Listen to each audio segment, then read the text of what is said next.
one more very interestingly world.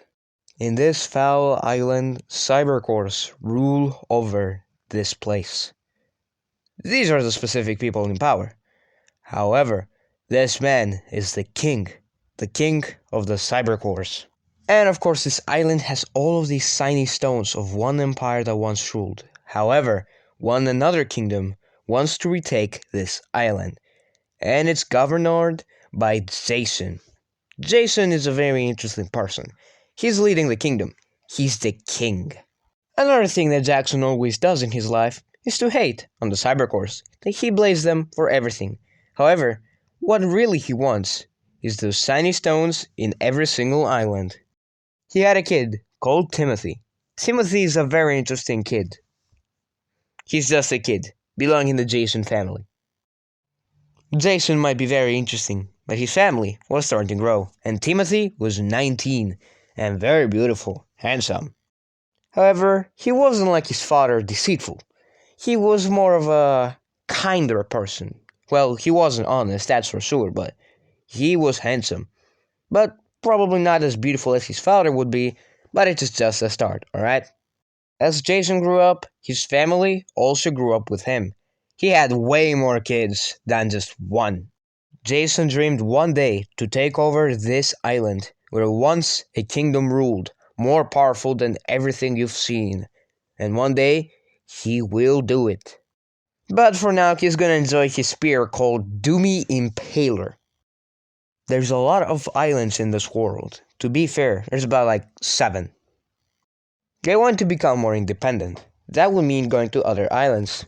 But for now, they were pretty isolated in this very tiny island that they started in on day 1. When the eternal night hit, they were trying to take over this crystal island. But they weren't too successful at it, even though they killed.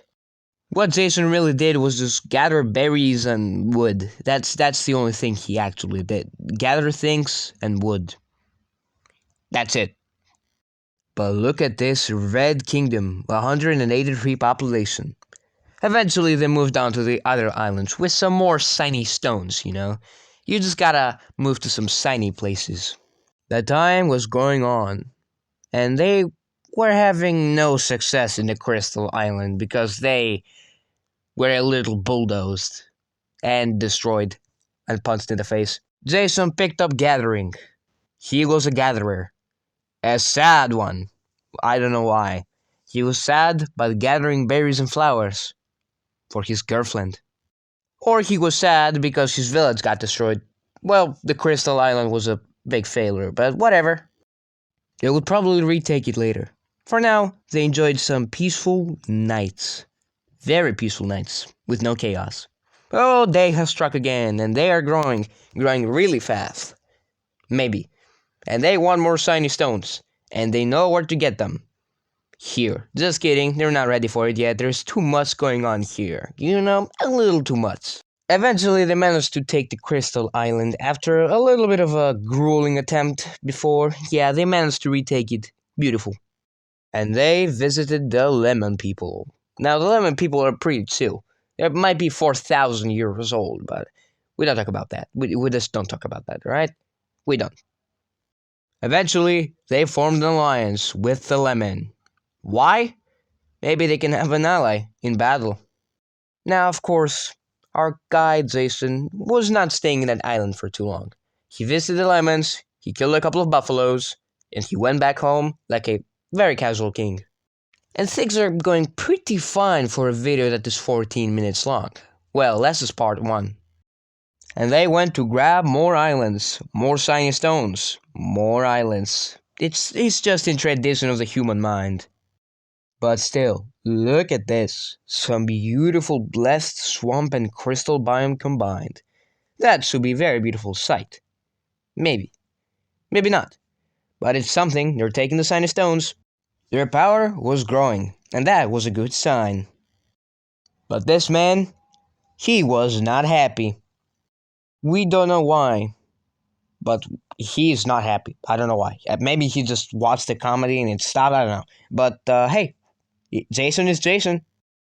With a lot of population, Still growing, still taking over islands. Things are going pretty well. He started making plans to take over the Lava Land, the Infernus biome, ruled by the cruel Pyrus guy who has killed not a single person in his life and is scared of everything. I'm sure that will be a very gruesome battle between those two giants, and it will definitely not end in 1 year. Because why would it end in just 1 year, not in a decade? Things are going pretty good. And they are growing their islands, their population, everything. He's still not happy, but he's well equipped.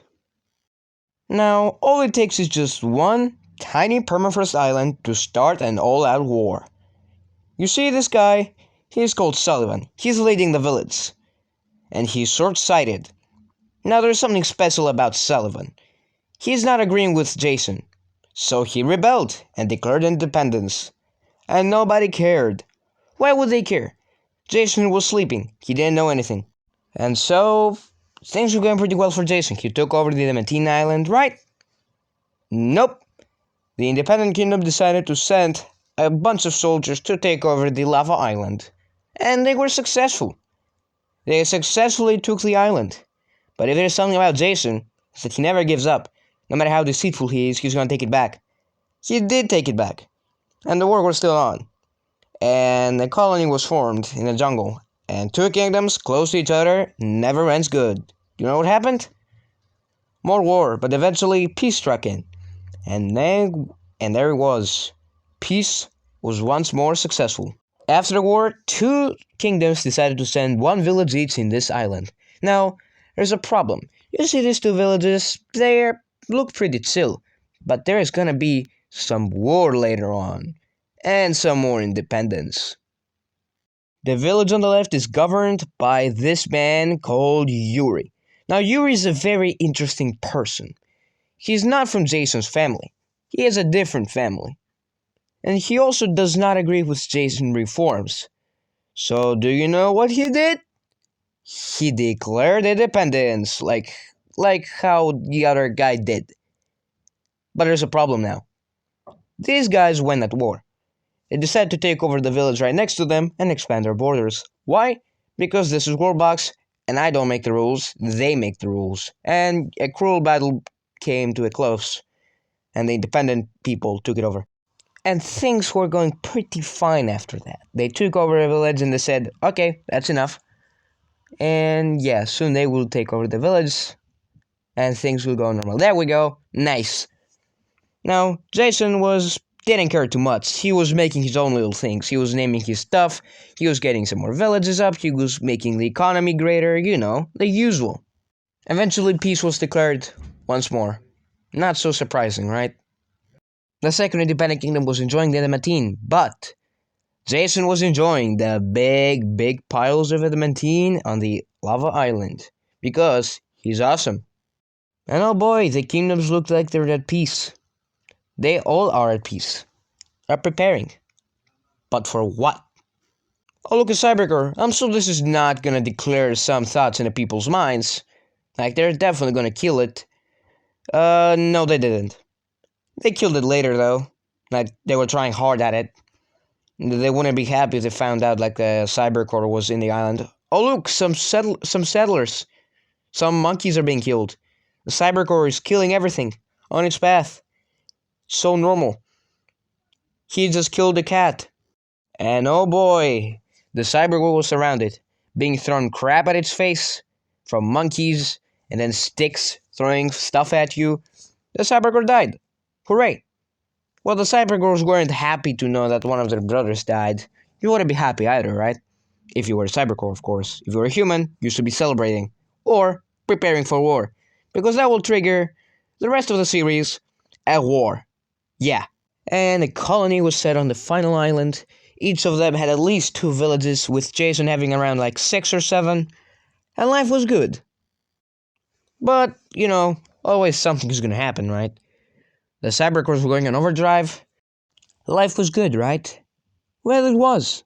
The adamantine was being mined up by Jason, and things were looking pretty good. Things were fine, looking great. Everybody was growing their economy.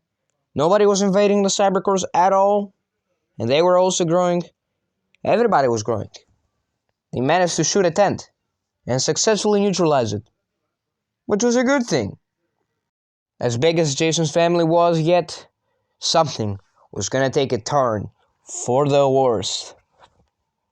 Jason had started raids against the Cybercores in their own territory. Yes, correct.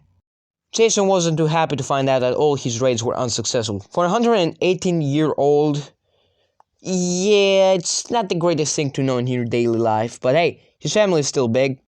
All of his attempts were just a loss. Loss after loss, the Cybercore King was just partying around with all the kills he has been getting. And that was a good thing. For him at least. For the humans, not the best. Now, every attempt Jason made was not so successful. The Cybercores were there to always stop it. And stop it, they did. And they didn't stop it very nicely. They were shooting at everything they see. Maybe the Cybercore formations were good. Better than Jason's. Because Jason just sprouted some humans from a boat and he called it a day.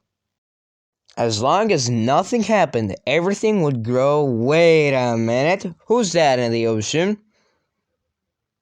That looks like an outcast in Jason's family.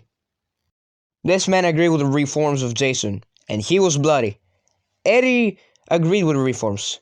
He agreed so much, he managed to convince Jason to let him go on an expensive conquest against the Cybercores with 600 armies. I'm sure this wouldn't turn to a bloody battle that the humans would lose, right? I'm sure this would not happen. Correct? Like, that would never happen. Like, while Eddie was gathering up his armies to invade the Cybercores, people would grow. They would grow over it and let the Cybercores live their days.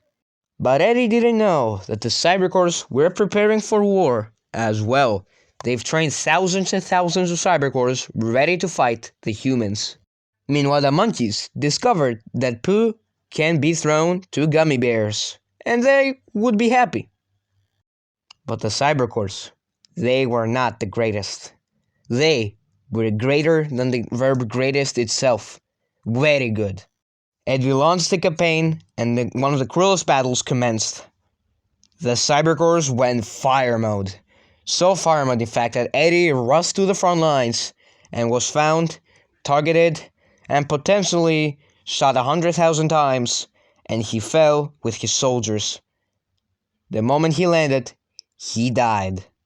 And everything was just a cleanup process for the Cybercores. With no captain to rule over the humans, the Cybercores won the battle with an astonishing fire.